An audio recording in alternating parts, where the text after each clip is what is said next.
Ever go to hop on a Zoom call and everything just feels hazy, fuzzy, foggy? Everyone's on camera these days, whether it's for podcasts, virtual events, YouTube videos, live streams, you name it, you need to look your best on video.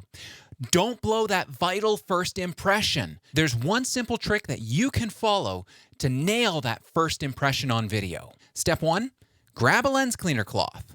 Your shirt will work in a pinch. Step 2, clean that camera lens.